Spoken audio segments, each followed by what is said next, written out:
So I was just taking a look underneath the bottom entrance of this hive, and besides seeing a few bees still coming in with pollen from fireweed, not fireweed, Japanese knotweed, I can see right there. Yeah, there's that wasn't Japanese knotweed, but anyway, there's a drone scratching its giant eyeballs and going back in. Anyway, I don't know if you can see it on this camera, but those bees are clustering right off the bottom of those bottom boards.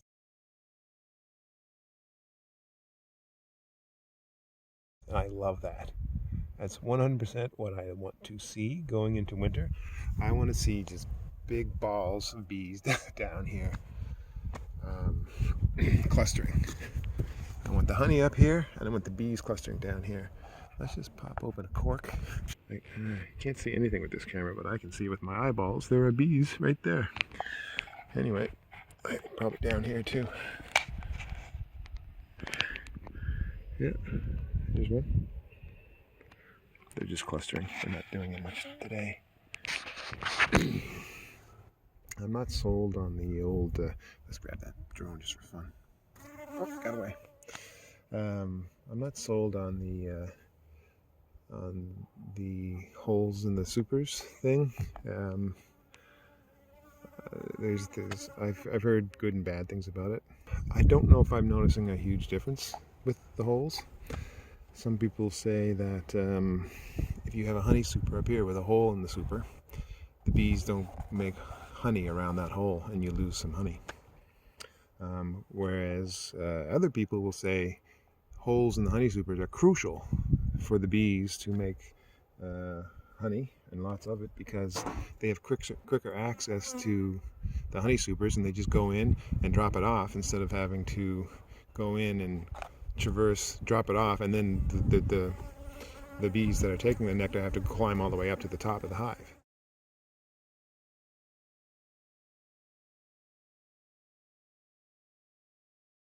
So if you save them the trouble of climbing up the hive with these holes, then they'll make honey quicker.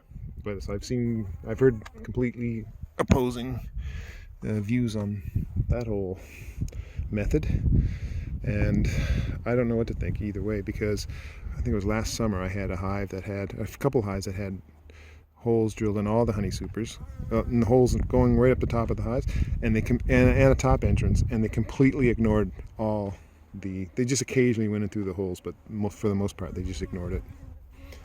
So I don't know. I think it might depend on your climate, your local climate, like most things in beekeeping. But anyway, I don't know if you can see it, but yeah, those bees are clustering, and I like that. Let's see if I can see these bees clustering. Yeah, see, this one doesn't have oh yeah, I can. This one, for whatever reason, this bottom board it provides a pretty wide bottom entrance, whereas this one it's narrower, and it's the same. I think it's from the same company too. And they're flipped the same way. It shouldn't make any difference, but anyway, you get variations. Yeah, they're clustered down there too. That's awesome. Anyway, this winter, I'm going to do a few things a little bit differently. I haven't decided on wrapping or not. Last winter I did the silver bubble wrap around my hives, and I didn't like how it turned out. I know people use it all the time and it works, but for me it seemed to hold moisture into all of my hives, and I had a lot of moisture issues, and I don't like that. So I haven't decided on whether I'm going to wrap my hives this year, or how I'm going to wrap them if I do wrap them. But a couple things I will do. I'm definitely going to tip them at a higher angle right there at the end of the behind the hives, the back end of the hives. I'm going to really give them a nice tilted angle, so that if there is any moisture, it should pour out to the front of the hive and not down on the bees. Yeah, I just haven't decided what I'm going to do.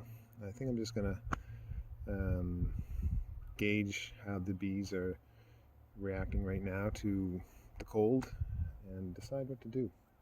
I may not do anything with these hives. They're sort of protected by these trees, and they also get full sun right behind me. But so they're gonna get their day, and they get the sun early in the morning and for most of the day. And look at that giant crack. I never noticed this, but also this is the problem with a lot of supers. They've got they're defective. They just leave lots of cracks. But thankfully these bees have filled that in with propolis, and yeah, that looks okay. Though I might still put some tape on some of them. But yeah, anyway, looking good overall. This one is the weaker of the two, and they've always had less bees and less everything because of less bees, I assume. But it might just because they might have a poor queen, you never know. But they look okay. The only thing is they don't have that top super of syrup hasn't been capped yet. And I want to check as soon as I can to see if they cap it. I want them to cap it. So it's why I'm not actually feeding them now, because it's getting late anyway. They pretty much stopped taking down the cold syrup, or the syrup, because it is cold. And I want that syrup capped. I don't want them to abandon that open syrup and let it get molded, because they'll go down, right? They'll cluster down, and so they'll leave those frames behind while they're clustering down and gradually move up during the winter. And so those frames will be neglected until the bees move up. So if they don't have bees on them, keeping them warm and all that jazz, and just keeping the hives clean, or the frames clean, those open frames can get moldy. So I want them to cap it for that reason. So that's why I'm not feeding them. What else have I got running through my head? Boy, that's a nice cluster down there, though. Oh yeah, right. And speaking of these cracks in these hives, this one has one too. Like you can see, it's got a nice defective super, but it's all full of propolis. And I think it was last winter when this happened. I was wrapping my hives with that silver bubble wrap, and this, whatever it did, it held enough moisture into the hive. To break, to moisten and break the propolis seal between the supers, and that's how I think a lot of moisture got into the hives. Like this one too. This is a huge crack here, and it's because of it's got this part is higher than the middle part. I'm not describing that well because I don't know woodworking stuff, but luckily these bees have been smart enough. Well, smart enough. What it is, I've just kept these components on these hives in this configuration for over a year now. And so they've got just like a permanent seal of propolis glued down to that wood. So even when I take it apart and put it back together, the propolis is still there and sealing it in. So yeah, anyway, we'll see what happens. I have these two hives behind my house, and I got another one that I'm not filming anymore because I'm doing something with it that I know if I put it online I'm going to get a bunch of clowns commenting on it. So I'll leave that one alone for a while. And then I have 3 in another location, and they're all doing pretty good. I'm happy with them, and I haven't harvested any honey from any of my hives this year, except for a few frames from one hive early in the summer. And we're going to see how that works out. See if the spring harvest works out just as well as the fall harvest. It also means that I haven't had to put syrup on any of my most of my fall hives, except for the ones that I started from basically nukes. And this is an experiment that I'm doing with some pine needles. I just lit it up according to my camera 17 minutes ago, and it's still smoldering. So that's okay. That's good enough for me. I'll light up the smoker, you know, sometimes you get into the bees and they're just fine. They don't need much smoke, and I end up putting the smoker aside and forgetting about it for 5 or 10 minutes or 15 minutes sometimes even. And then I come back to it when I really need it, and it's not lit. It doesn't stay lit. But this stuff seems to be smoldering well. So let's take a look at it. And yeah, this is the magic of filmmaking. You just take a camera, point it at the thing that you're shooting, and you got yourself a video. Pretty exciting.